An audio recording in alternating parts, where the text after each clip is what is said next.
Side ہے جو ہماری سائڈ ہے وہ میں آپ کو بتاؤں. مسئلہ ہمارا سب سے بڑا کیا ہے کہ جو بھی تحریک انصاف کا کارکن یا سپورٹر یا اس کا کوئی عہدے دار تقریباً سب کو پکڑ کے جیلوں میں ڈال دیا. اور اگر جو جیل میں نہیں ابھی تک ڈالے وہ سب انڈر گراؤنڈ چلے گئے ہوں, وہ گھروں سے باہر چلے گئے کیونکہ ان کے گھر پہ چھاپے پڑ رہے ہیں. تو اس لیے میرا پورا انفارمیشن لینا مشکل بھی ہے اور مجھے دیر بھی لگتی ہے.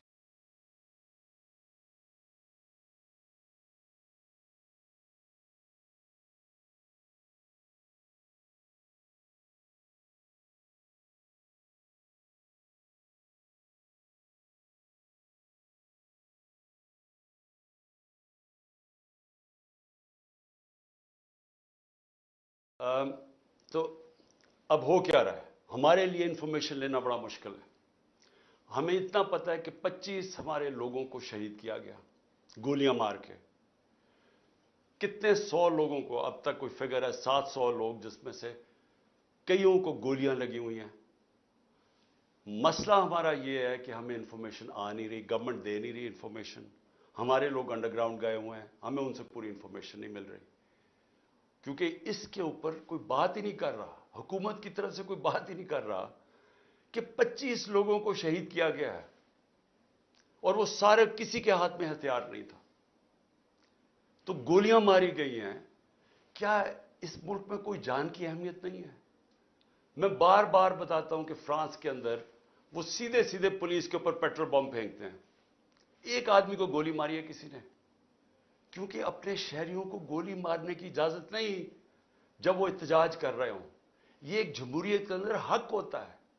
ہمارے لوگوں کو انہوں نے پکڑا جی, جیو فینسنگ کر کے ہم نے پکڑ لیا تحریک انصاف کے کارکن فلان جگہ پہ تھے. بھئی جیو فینسنگ تو یہ بتا رہی ہے کہ وہ ایک جگہ کے اوپر تھے. یعنی اگر آپ نے چلے کور کمانڈر کے گھر کے سامنے تو وہ جیو فینسنگ میں آ جائے گا. کیا وہ یہ جو توڑ پھوڑ تھی اس میں شامل تھے؟ کیا وہ آگ لگانے میں شامل تھے؟ اگر تھے تو ہم سب سے زیادہ مذمت ہم کرتے ہیں. یہ بھی ایک پروپیگنڈا کہ عمران خان نے مذمت نہیں کی. اتنا بڑا جھوٹ. 4 دن میں بند تھا, 4 دن مجھے جیل میں, مجھے کوئی پتہ ہی نہیں تھا, نظر بند تھا. جب میں جیل سے نکلا اور سپریم کورٹ پہنچا تو چیف جسٹس کے سامنے میں نے کہا کہ میں ہر قسم کی وائلنس کے خلاف ہوں, میں اس کی مذمت کرتا ہوں. میں نے ان کو بتایا کہ 27 سال میری پالیٹکس ہے, مجھے گولیاں لگی. کبھی ہوا کہ میں نے اب اپنے لوگوں کا توڑ پھوڑ کرو کہ جا کے کسی کو, میں نے نام لیا اس آفیسر کا, انٹیلیجنس آفیسر کا, جو 3 میں سے ایک سسپیکٹ تھا جو جب مجھے گولیاں لگی. کسی نے کچھ کیا؟ کوئی سرکاری بلڈنگ جلائیں, کچھ کیا؟ تو میں 4 دن بند ہوں, باہر نکلتا ہوں تو مجھے پتا چلتا ہے جی یہ ہو گیا. تو میرے سے جب چیف جسٹس صاحب نے پوچھا, میں نے واضح طور پہ کہا کہ میں اس کی سخت مذمت بھی کرتا ہوں اور میں کبھی اپنے لوگوں کو اجازت نہیں دی آج تک کہ پرامن احتجاج کے علاوہ کچھ کریں. اب میں یہ چاہتا ہوں, یہ تھوڑی سی 5 منٹ آپ کو دیکھنا پڑے گا کہ یہ جو ہم نے چیزیں جمع کی ہیں, یہ ذرا آپ دیکھیں کہ یہ نہیں کہ اس وقت ایک منظم پروپیگنڈا چل رہا ہے. یہ ایک منظم سازش تھی اور یہ سازش پلان کر کے تحریک انصاف کو ختم کرنے کی سازش تھی. سب کو ڈر لگ گیا تھا, پی ڈی ایم کی ساری پارٹیز کو پتا تھا کہ یہ جو بھی ہو جائے یہ اب تحریک انصاف کو الیکشن میں نہیں ہرا سکتے. اور پھر یہ پلان بنا, پوری سازش بنی کہ کسی طرح ان کو کلعدم کیا جائے, ان کے اوپر سارا یہ جو ہوا پورا پروپیگنڈا کر کے ان کے اوپر ڈالا جائے. جس پارٹی نے 27 سال سے کبھی کوئی آئین اور قانون کے بیچ پہ رہ کے کھیلا, اس کو ایک دم انہوں نے ایسے دکھایا کہ وہ پارٹی کوئی بڑی وائلنٹ پارٹی تھی. اور ان کی تقریریں سن لیں, ان کی بات چیت سن لیں کہ لگے گا ایسے کہ اس سے زیادہ کوئی خوفناک جماعت نہیں آئی. وہ جماعت جس کے اندر عورتیں اور بچے ہوں, وہ جماعت جس کے جلسوں کے اندر فیملیز آئیں, وہ جماعت جس کی پروٹیسٹ پہ فیملیز آئیں, وہ کبھی انتشار کرے گی؟ کبھی وہ سوچے گی جلانا اور یہ جو وائلنس ہوا ہے وہ کبھی وہ کرے گی ایسے؟ تو میں چاہتا ہوں کہ یہ ایک تھوڑی سی 5 منٹ کی فلم ہے, یہ ضرور دیکھیں کیونکہ ہم نے یہ کمپائل کی ہوئی ہے۔ کور کمانڈر ہاؤس پر حملہ تحریک انصاف کی منظم سازش یا تحریک انصاف کے خلاف منظم سازش؟ 25 مئی کی ظلم و ستم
واپس آئیے۔ تحریک انصاف کے رہنما میاں محمود الرشید اور سینئر تجزیہ کار آفتاب اقبال جو اس موقع پر موجود تھے۔ پروٹیسٹ ہم نے تو پرامن پروٹیسٹ کا اعلان کیا تھا۔